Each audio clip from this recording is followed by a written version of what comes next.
Hi, I'm Rachel. Welcome to Life on Purpose.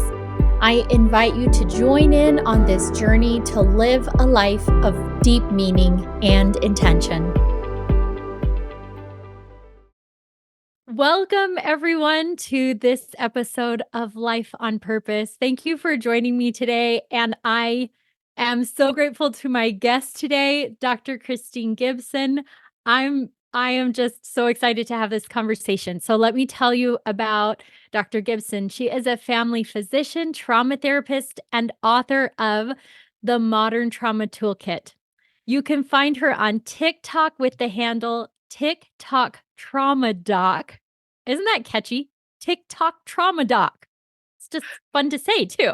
And I know. she has over 130,000 followers. And I have to add here that I just watched this little TikTok video about resilience versus post-traumatic growth. And wow, the things you will learn over there. So definitely check that out. Dr. Gibson has a master's degree in medical education and a doctorate in transdisciplinary studies and has been involved in academics and education. Creating Calgary's Fellowship in Health Equity, she runs an international nonprofit called the Global Family Med Foundation and a company where she trains professionals on how to manage workplace trauma, Safer Spaces Training, and the Belonging Foundation. I have so many things I'm excited to talk to you about today, Dr. Gibson. So thank you so much for taking the time to join me today. Oh, I'm excited to be here. Thanks for asking. Yeah. Okay. I want to just jump in about trauma and your TikTok trauma doc and just tell me how you decided to follow that pathway of trauma, how you got into it, and why you're so passionate about talking about trauma. For sure. So there are two different explanations to that question. One is quite a bit more professional, and one is a little bit more personal. Um, I'll start with the personal. My nonprofit work takes me overseas quite a bit, and I was caught in the earthquakes in Nepal in 2015. So I wasn't going there as a medical professional. I was happened to be there doing some academic consulting in Patton, which is the Kathmandu Valley. And this was a medical school I'd been affiliated with for a number of years. And I was in my apartment when it happened because Saturdays are a work day. They have a 6-day work week in Nepal.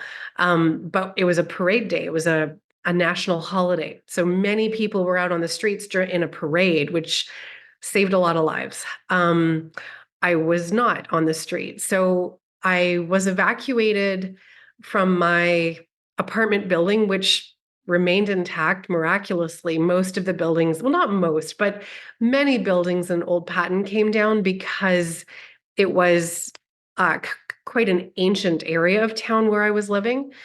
So there was a lot of booms around me. And I got evacuated to Singapore, I think it was day 5. And I was so sensitive to, I was probably on the 20th floor of this hotel, and I could feel the garage door open every time it opened. So I asked my insurance provider, could I see a psychiatrist? I'm really worried I have PTSD.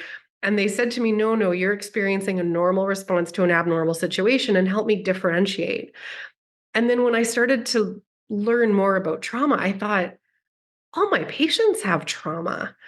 And I took a really deep dive, and it turned out that so we're getting now into the professional end of it, the major study on adverse childhood experiences came out the same year I graduated from medical school. So I didn't learn it. And even though I do good CME, it hadn't really come up to the extent that underlied the significance of how much early developmental trauma impacts the adult, both mental health, but also physical health and social health. And once I started to understand that and see it reflected in my then family practice, I thought, wow, like if I really like to work on health equity, so many people that I work with, including high ACE scores, like adverse experiences, refugees, like a lot of these populations, I was already quite embedded having done health equity work, this is the root cause of so much of what they're facing. And I didn't feel like I had any skill sets around it. We don't learn this. We're taught CBT fixes mental health. In my opinion, it does not fix trauma. So I started studying some therapeutic modalities. This would have been like 2017, 2018. And I introduced some trauma process work into my family practice, and everything shifted, including physical health outcomes. And so I started to envision trauma processing as upstream. So much of what we do in medicine is downstream because we're intervening once the disease process has set in. But if you can intervene from a trauma perspective, you're moving further upstream. And I'm happy to get into that a little bit more, but that's kind of the two main reasons why I launched. Wow. That is a lot. I want to go back to a couple of things. First of all, for those who don't understand ACEs, can you describe I've had some experience with that, but can you describe what that means for people who haven't heard of that before? Yeah, so the Adverse Childhood Experiences study was a team led by Vincent Felitti. So he was an internist working out of an obesity medicine clinic in California. And he accidentally elicited an experience of childhood sexual abuse from one of his patients. And it's really dark. I don't want to trigger any of your listeners, um, how that started, but it made him start to ask his patients about childhood trauma. And within his clinic, he got like a 90% positive rate. So he approached Kaiser Permanente, and they ended up creating a huge study involving that associated patients to KP. They recruited 10,000 people for the study, and they discovered that many of them had had these adverse experiences when they were children. So they studied 10 distinct experiences. So a lot of people will still survey their patients for childhood trauma using the ACE questionnaire, but it was really never meant to be a screening tool. It was meant to be more of a public health tool to assess a population because it's not complete. It misses things like racism, bullying, even death of a parent wasn't included. So the things that they did include were physical, emotional, and sexual abuse, physical and emotional neglect, a parent who goes to jail, a parent who suffers from mental illness, witnessing violence against a parent. So that they're really specific things in those 10 score. And what they uncovered from this 10,000 population, and it's been reproduced in many jurisdictions, including my province, Canada, Okay. is there is an absolutely exponential line linking your ACE score, so this public health measure out of 10, to later illnesses in adulthood. So these can be things like diabetes, heart disease, cancer. And some of that is linked through smoking, but some of it isn't. The trauma is your risk factor.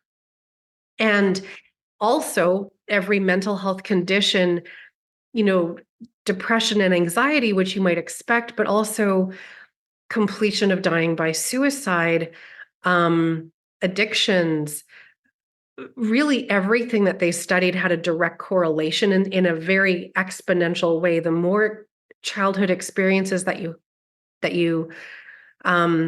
had on the survey, the worse health outcomes you had, including lowered life expectancy, which is really hard because if you do an ACE screening questionnaire on a patient and they Google it and they find all of this information out, they feel this overwhelming sense of doom, and they can actually feel worse about their own outcomes and create this like self-fulfilling prophecy because they get anxious about their ACE score. So I Mm. always reassure my patients, your score is not your destiny, especially now that you're engaged in the work of trauma processing. We are shifting the reasons behind the score, which is that your nervous system is changed and your brain is changed having experienced trauma. But luckily, brains have neuroplasticity and we can change it for the better. And that's, to go full circle, what post traumatic growth is about. Yeah. That is great. The focus on, while accepting and recognizing that traumatic things have happened and there's a reason why you might be experiencing certain things in your life, it doesn't have to be this way, that things can change. I love Yeah. that. Can you talk a little bit more about when you had that experience of someone kind of differentiating for you trauma versus a a reaction to something that was abnormal? How do you differentiate that from for others, and how would you help just the normal person to differentiate, yeah, this is trauma and this is just something that I'm reacting to? Yeah, it's a really good question. Um, and I get a lot more into this in the Modern Trauma Toolkit, but the Coles Notes version would be, trauma is not an experience. Trauma is your response to that experience. So if you imagine a family with 3 or 4 kids and they grow up in the same conditions, some of those kids would be identified with complex trauma or PTSD in adulthood, and others might not be. So there are all these different factors, including the ones that you inherit. This is epigenetics, which interestingly, we can also inherit ancestral trauma. We can be born with pre-verbal trauma that we don't have a language for, even from birth itself, or in utero, things that happen when you're inside the parent's belly. So there are all of these things that we don't even necessarily have a language for that can also have caused traumatic responses. So trauma responses are, to me, overreaction or underreaction of the nervous system. So it's your amygdalas being sensitive to danger, and then they send you down the fight, flight, and freeze pathways to the point that these become reflexes and you don't have a lot of control over them. So that's the way that I define it in a really easy way. There are clinical definitions of PTSD, which includes hypervigilance or scanning for danger, very busy amygdalas, like smoke detectors looking for smoke all the time. But because you've been through trauma, you know, any little whiff of a cigarette or a toaster could set them off. Um, you know, I work in refugee health, and one of the things that is the most triggering for my refugees is fireworks. So Canada Day, or, the Independence Day in the States, that would be the worst case scenario for somebody who's escaped war. And for everyone else, they think of this as a joyful event. So that would be an example of a traumatic response where your amygdalas are programmed and they're associating certain smells and sounds with trauma that is unique to you and your makeup. Um, so hypervigilance, intrusive symptoms, these would be flashbacks and nightmares, and basically the past intruding on the present. Avoidance symptoms, so feeling like you are trying to stay away from triggers, and that can that can become a learned response where you don't leave the house, or you really isolate yourself. And then a negative shift to generally towards a negative worldview, like people can't be trusted or bad things happen. But after childhood experiences, a lot of people have a negative view of themselves, thinking, shame patterns. I don't deserve good things. I'm not good enough. Those would be typical internally focused trauma responses. So I do see a lot of PTSD in my practice, but complex trauma didn't make it into the DSM. And so those definitions are more complicated, and they involve interpersonal relationships because of that difficulty in trusting and sometimes connecting.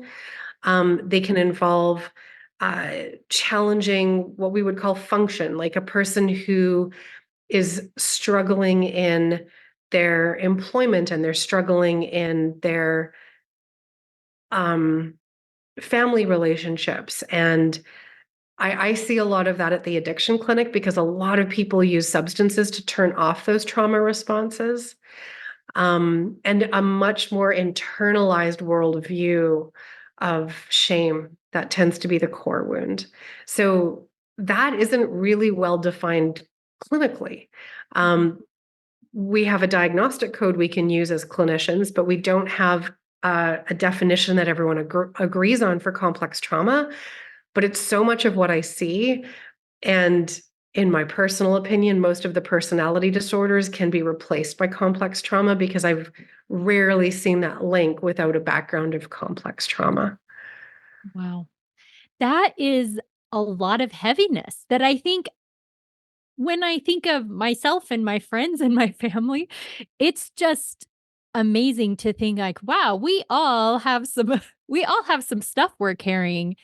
And so I firmly believe that. Like we have these collective traumas too. So the pandemic was a collective trauma, Yeah. climate emergency is a collective trauma, and these are traumas we all experience. And because trauma is really defined by your brain's response to it, we're all meeting this collective issues in a variety of ways. But yes, we've all been exposed to traumatic content, but how our brains respond and how our nervous systems are set up is different for each person.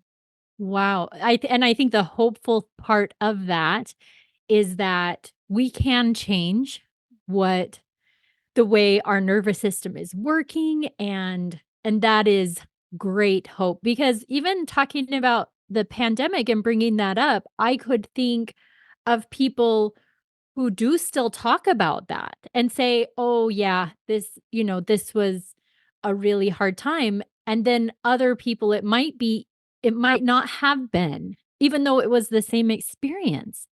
That Yeah. is just fascinating. So let's move into transdisciplinary studies because I don't even think I know what that means. So, could you explain that to me and how you use that and just tell me all about it? I am a quintessential lifelong learner. So it's very easy for me to get my continuing education credits as a doctor because I'm obsessed with learning. Like this year, I'm studying the lifestyle medicine board exams. I'm going to challenge those at the end of the year. I've applied to do a climate psychology degree in California. So even though I just finished my doctorate like a month ago, I was like, oh, what's next? I just love learning. And so the portfolio that I applied for my doctorate in transdisciplinary studies included portfolios in global health. So international development as it relates to medicine. My international nonprofit's been active for 12 years now, and I've worked I would say, like quite actively in about 10 countries. So much of that is the work of, consulting and development and enhancing family medicine and primary care systems. And so much of it is what I've learned. So that chapter in my thesis was so much about decolonization and not presuming that the northern partner knows so much more and the southern partner doesn't. Simply not true. We're just much better resourced because of extraction. And that was something really important for me to acknowledge because so much global health work is done in a very paternalistic way. So that was my first portfolio. And the second one was about social innovation and design thinking and transforming systems. So, as a thought leader in medicine, it's really important for me to keep my foot into clinical care where I'm doing individual one-on-one based interventions and I can really understand what people are dealing with.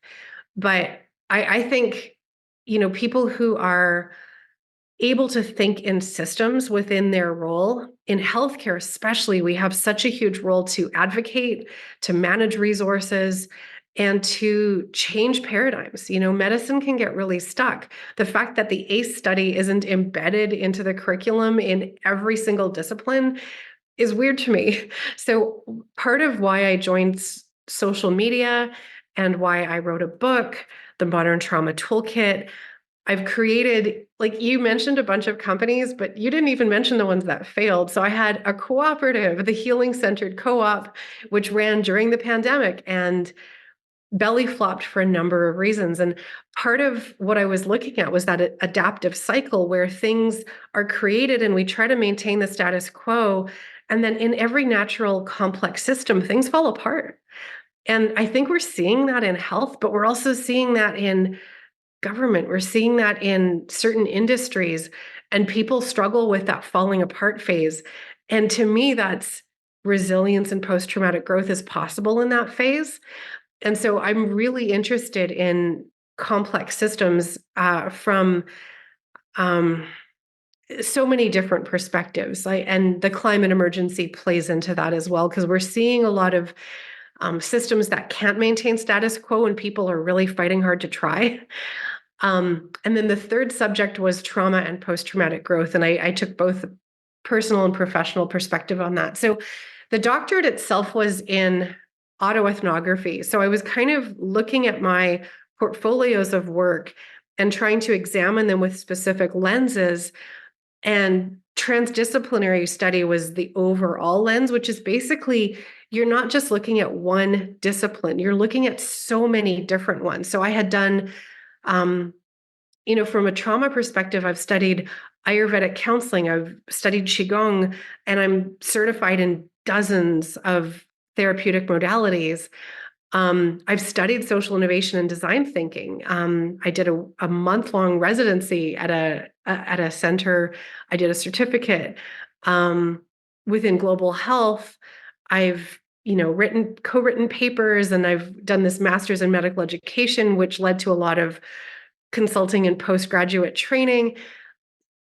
But I couldn't have come up with the Modern Trauma Toolkit without having studied all of these different things. So my real question is like, how do we um, so epistemology is how we know things. And my real question was to get into this pathway to knowledge. And I think the more of us that are transdisciplinary in our thinking can solve complex problems. And the world is facing a lot of complex problems. So we mentioned earlier that I'm giving a TED Talk in a couple of weeks. And my TED Talk is the intersection of trauma and the climate emergency. And I don't think I would have had an understanding of that if I hadn't studied systems and complex systems. And I really just encourage people to explore their curiosity in a really humble way, because the more that you can have a transdisciplinary understanding of more than one facet, the better you are at solving the complex challenges that we're facing.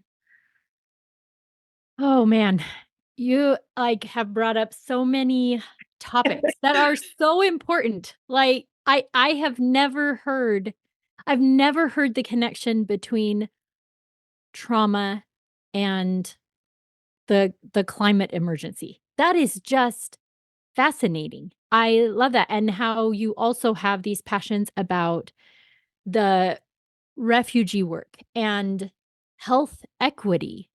Uh, you have such a broad viewpoint. I think that does go back to what you were saying about how that does create a better experience in helping your patients to heal because you have a broader perspective. Uh, can we talk a little bit more about what health equity is and what you would see as what are some ways that people could or systems or leaders could move forward to have greater health equity? So I'm going to use quite different languaging than what Okay. you might hear in a lot of other settings. And this is quite deliberate because I am trying really hard as a person who comes from a settler background. Although I would say, like, my background is Ukrainian and Scottish. So the more that I've explored my own background, I can kind of see how I'm really drawn to equity work, because both of those cultures experienced multiple attempted genocides and cultural genocides, but also physical, which is obviously ongoing in Ukraine. So even though I do see myself as having a social position that is not vulnerable, I do identify with it in a lot of ways. And this was something I had to try to figure out about, why am I so drawn to health equity work? And I have been since, day one of my career.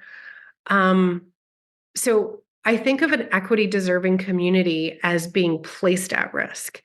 And so refugees are placed at risk because so many of these wars that people face have a lot to do with political interference and resource extraction and um, corruption that is upheld by other powerful nations, including the United States and Canada. So we have a complicity, and I think we also have a responsibility around refugee health and these equity deserving communities. So I've worked I still have a clinical practice in addiction medicine. So the addiction doctors will see people for their substance use, and then if they identify trauma as being one of the obstacles to recovery, they would refer to me for trauma processing. Um, I see a lot of these folks who are unhoused and living precariously and facing financial instability as system-wide problems. Like right now, our disability support, which includes folks that have mental health, isn't sufficient to live on. People who are, making minimum wage can be rendered homeless because that's not enough. We've let, rent control has flown out the window. I've had some patients who had a 50% increase in rent last year. And utilities and groceries, they can't actually survive anymore. And this is a system-wide problem. This is not the individual that's at risk. So I really use the language of being placed at risk instead of an inherent vulnerability that's, a way that they would identify. And when I did have a family practice, they kind of identified this community health center as being for vulnerable people. And I struggled with it because then you're kind of locking a person into that being their identity. And they get, special health care predicated on their vulnerability. And that weight of that is so heavy. So I use quite different language around it. And I'm hoping that that was a reasonable explanation. Yeah. Well, and the words we use matter. Yeah. And just as you were speaking that, I was thinking, wow, that rings that feels true to me because when we do use language without thinking, that does impact people.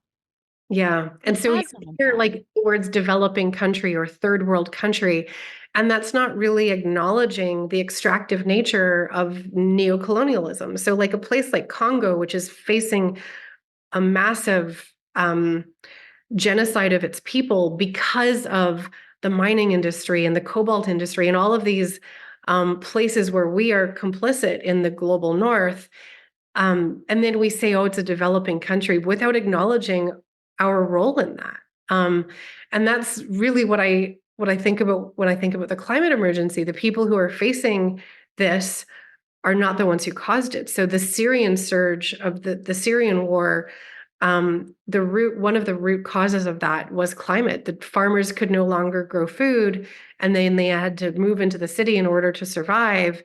And the cities became overcrowded. There was a lack of resources, and war resulted. So that was one of the root causes. And people don't identify that, and they don't see our own responsibility because places closest to the equator are becoming uninhabitable.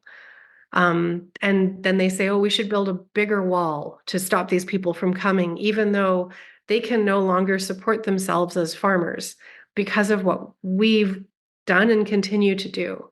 So when you look at everything from a systems perspective, this like vulnerability and this equity actually becomes an accountability piece. Mm, wow. And before we were talking about your TED talk and about that trauma related to crisis. And so, what keeps those who maybe are turning a blind eye to the reality, right? In their language, in their viewpoint, because some people don't even have any idea of the impacts. How how do they begin to first of all open their eyes to a different awareness and kind of overcome their own like just stuckness because one of the things you mentioned is sometimes things are so overwhelming you just feel like there's nothing I can do. I'm just one person. So how do people kind of open that awareness and also like help shift something in a way that they can? And you nailed so many of the solutions in your question, Rachel. So you nailed that whole shutdown feeling. So that's the freeze part of your trauma responses. Like basically, because we're just mammals, we're like a dog or a horse or a deer. We're programmed in the exact same way to escape threatening situations. And so we're programmed to run away from, to fight off, or to collapse in the face of a threat. And it's really hard for us to overcome that programming. Like our brains are designed to do it.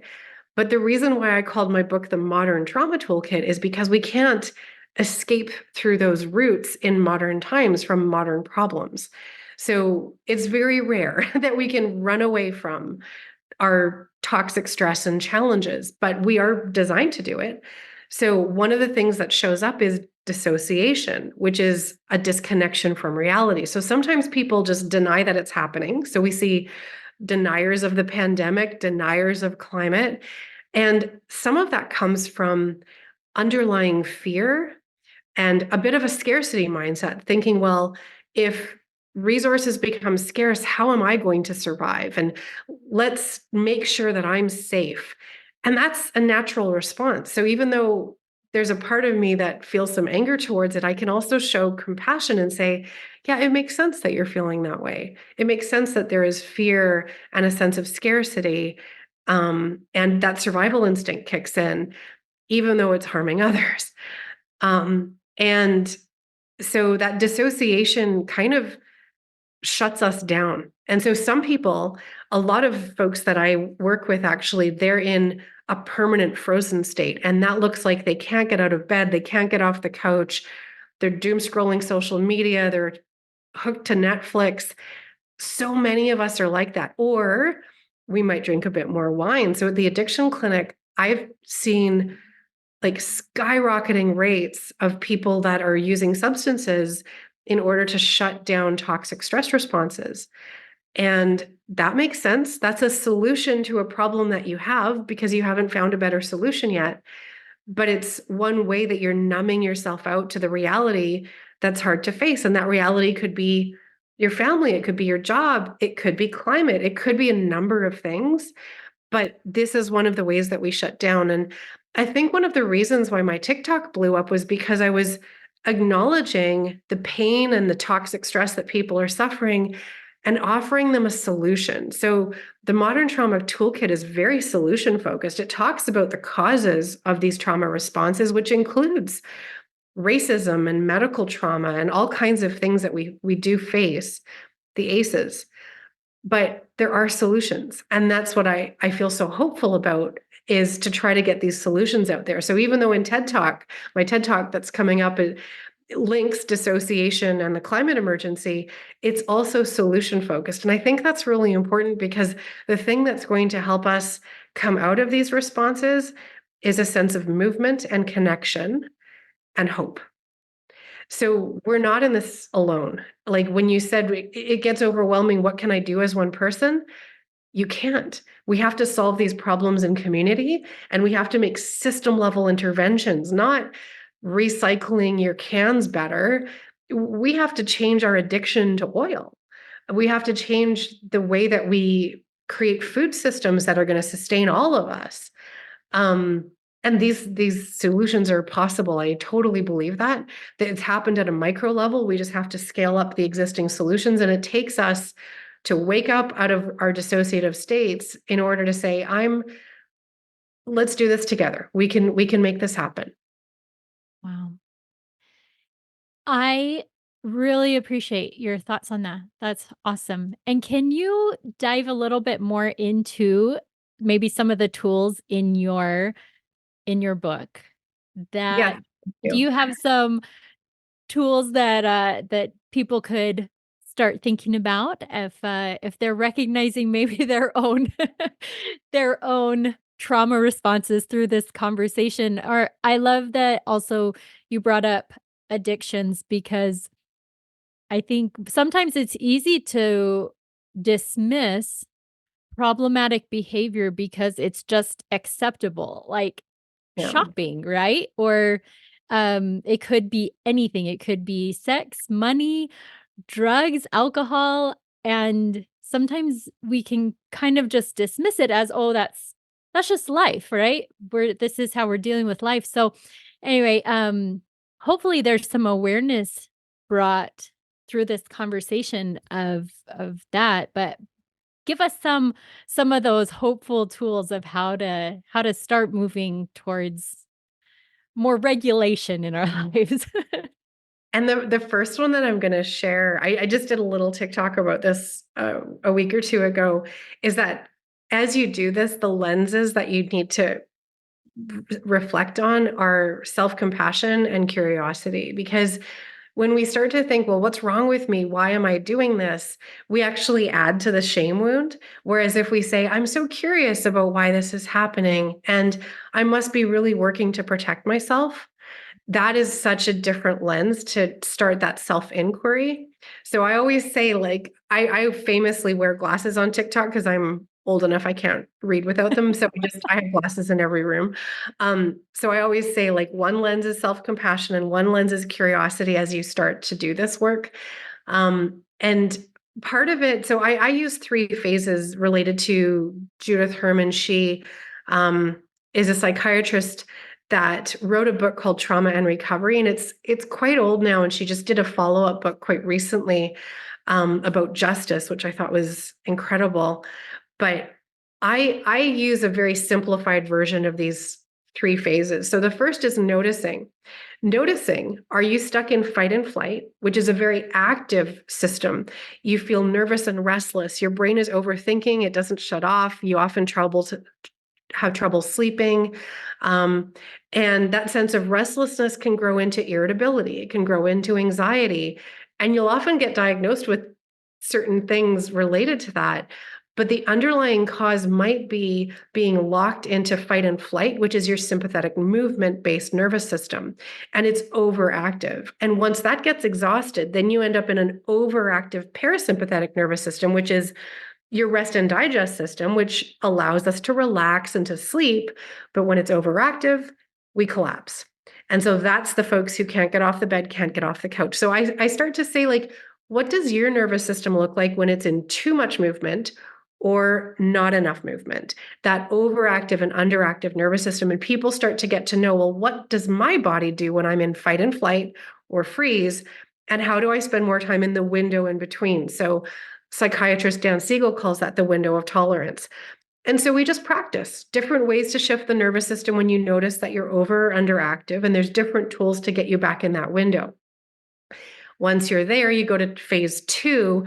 So the first phase is establishing safety and just noticing your own states. And the second phase is shifting and actually processing them and creating new pathways in the brain.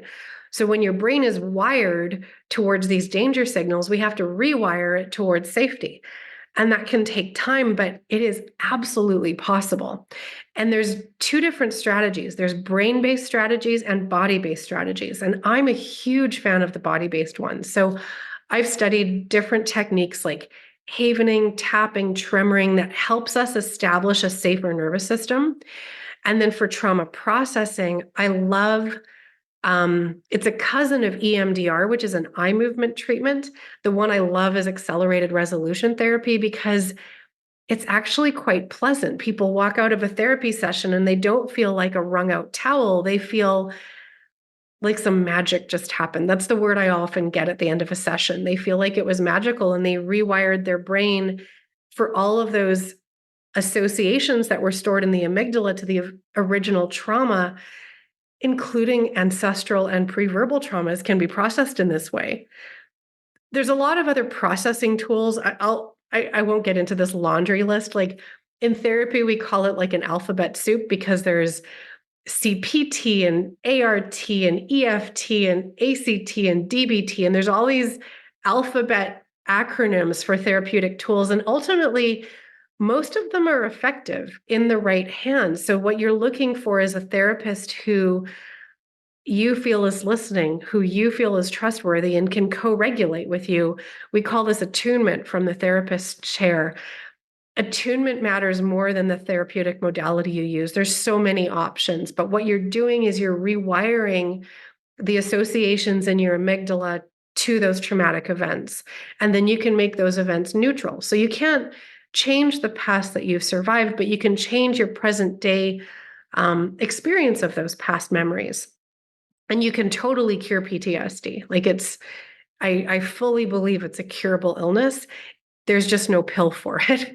So I'm trying to get more of these skills into physician hands too and say, look, there's so much that can be done.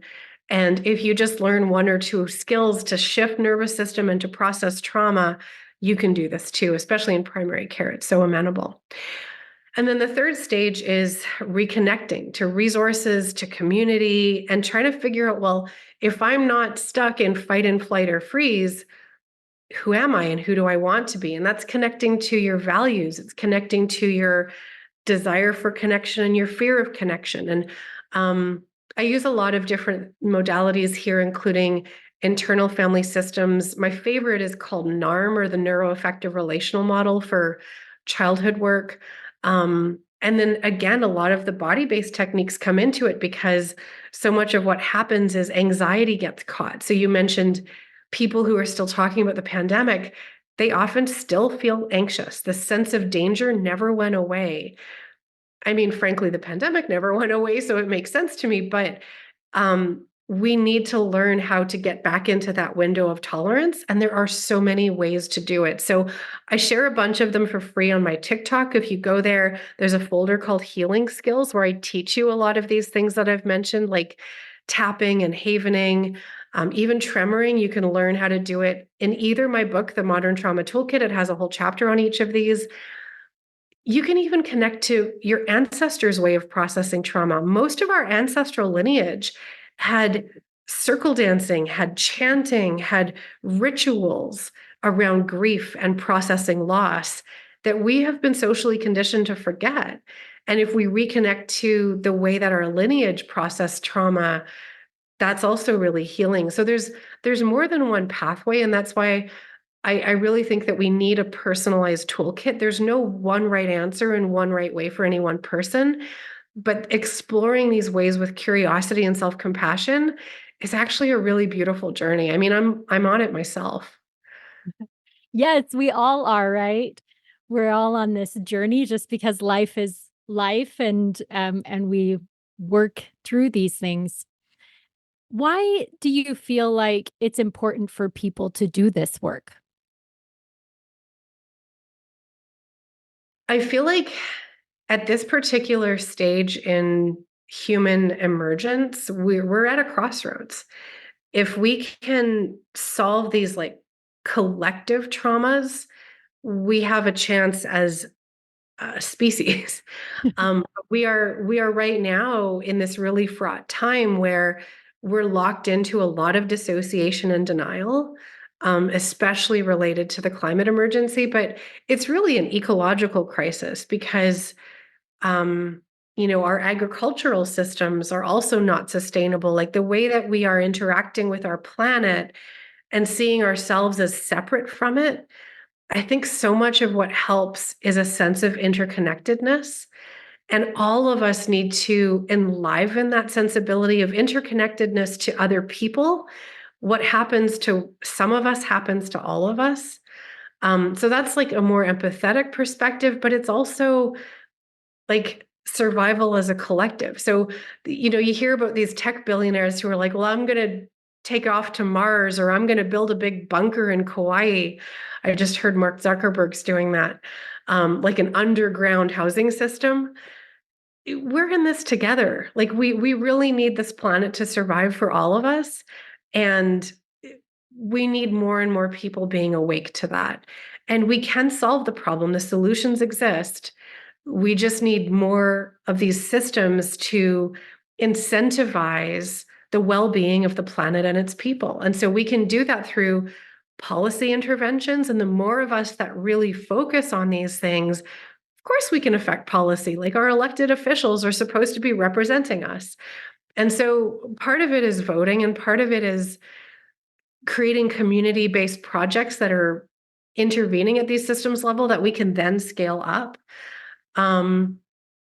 So I feel quite hopeful that we can mitigate and adapt to the changes that are already locked in, and create a better world because of that interconnectivity. We're connected to, Indigenous wisdom talks about the 7 generations past of their wisdom and also the 7 generations future. And the more that we feel connected to these future generations, the more that we will work to be good ancestors. And so I honestly think a sense of interconnectedness is a lot of what we need. I could branch off into what helped me on my journey around that, but it was psychedelic medicine. I really opened up my brain to an embodied awareness of interconnectedness. So I think there's lots of different solutions that people can find on their journey. And I am not advocating for your listeners to go do psychedelics right now. I really think it needs to be guided with the right set and setting. But there is promising research linking healing from trauma, especially existential trauma, with those kinds of medicines. And there's a lineage that we have as humans. So many different cultures had a connection to plant medicines, and they understand that spiritual ability to have interconnected experiences using plants and other means. So I really feel hopeful that this is possible if more people explore this journey. Thank you for sharing that. Thank you for sharing authentically. I appreciate that. And yeah, just that authentic journey of each one of us has a purpose, and you are leaning into yours and following your journey and your path that you feel passionately about. And I I was thinking about this interconnectedness that you were talking about, because going through these phases that you laid out for us so beautifully, I was like just following you and love that. When you get to that third phase of, okay, well, who am I without this trauma, without these addictions? What what could push people beyond that threshold of that, well, this is comfortable. This is what I know, and I don't even know who I am without this. How do you kind of help get to that third phase where you are looking at your connection to others rather than just inwardly? I'm glad you asked it in that way, Rachel. I don't think of it as necessarily a linear journey. Like, I'm not in phase 3. I'm still dabbling in phase 1 and 2 all the time. And I don't think necessarily that we like come out on the other side of it and have this outcome of like, okay, I've done the work. I'm okay now. I think it's an ongoing process. So I'm still learning how to show up in a more connected way. And, I mess up. I just messed up on social media with some self-righteous comment on somebody's thread, and they really made me think about it. I'm still very much on this journey. And I think the more time we spend in phase 3, living true to our values and living with that sense of interconnectedness, the better off we're all going to be. But it's not like you can wave the flag and say, oh, I'm done, I'm good. We just need more people exploring these issues with curiosity and self-compassion. And, when I talked about being a lifelong learner, I'm also a little bit addicted, right? So part of what helps me distract is I'm like, oh, what's next? Um, Squirrel. Like, I'm constantly on the lookout for more shiny things that I can study.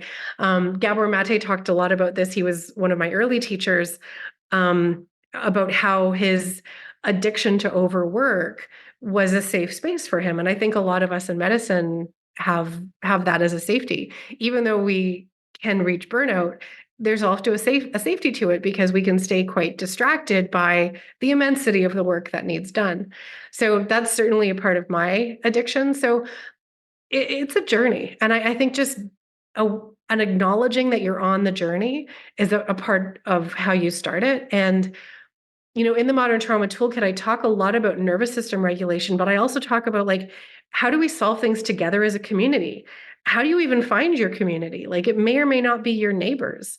You may not feel aligned. You may not feel connected. How do we connect more to nature? The more that we connect to nature, the more inclined we are to see ourselves as part of the natural system. Like, we are breathing oxygen, we're made of carbon, we eat food that's born of the earth. Of course, we're part of these living systems. And if they're hurting, we're hurting. That makes sense. And the more that we have this embodied understanding of it, the more inclined we are to do something about it. But we have to get out of fight, flight, and freeze in order to do something. So that's what I'm trying to share knowledge around, is to help people figure out, how do you do that? It's really hard. That is I just love this conversation because it opens my mind to just new perspectives. And I am really appreciating your perspective and what you're sharing and reminding me of things that I have forgotten, such as healing is not linear like I would like it to be. Don't we all? Yes, and so thank you for that reminder of the constant, "Oh, awareness, what am I working through? Okay, I feel good about this, and I'm taking steps to be more in my values and be more in who I really am versus these intrusive thoughts," or whatever it is, so thank you for that.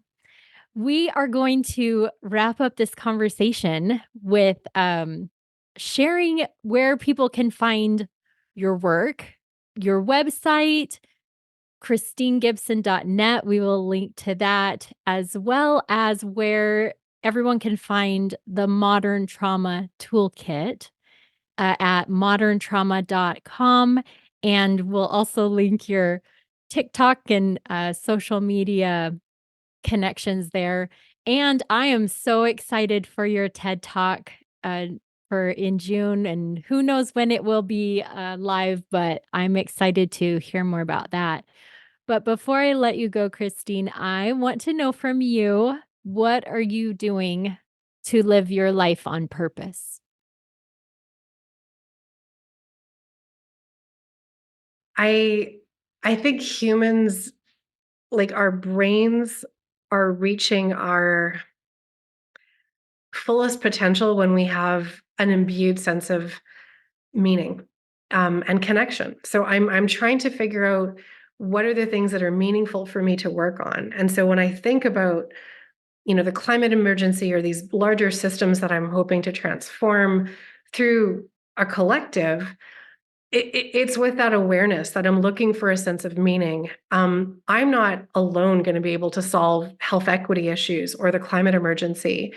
But if I can be a catalyst and get people thinking differently, if I can help people make those connections and form community, this is a large part of my meaning, is like these system level transformations, and how can I participate in that in a meaningful way. Um, and then connection, I am such a huge fan of connecting to nature. I've traveled so much, which makes me more complicit because of all these flights that I take, but I learn so much from other cultures, and I have such a strong connection to nature. I live close to the Rocky Mountains. It's such a huge gift. But you can connect to your pet. We both mentioned we have a dog in our room. You can connect to your family, you can connect to the natural world, you can connect to spirituality, you can connect to um, the sense of interconnectedness that we can find through a variety of means. There's so many ways to connect. We connect to ourselves, to our own um, awareness and meaning, our own nervous system. So mindful practices are one of those ways that we develop a sense of interconnectivity. I often do it through writing poetry. So that sense of connection and meaning are really interwoven in my next half of my career. So I love doing keynote speeches and social media and just spreading the word about all of these things that I've studied. So that's where the transdisciplinary piece comes in, is like, I've learned so many things. I want to help catalyze your curiosity as well. Which of these many things that I've talked about in the last hour can you pull a thread on and discover for yourself? I think the more that we get curious and connected, the better we will solve the complexity that's in front of us. And it's such a playful experience to say, like, how can I, and how can I in community, work on these things that matter to me.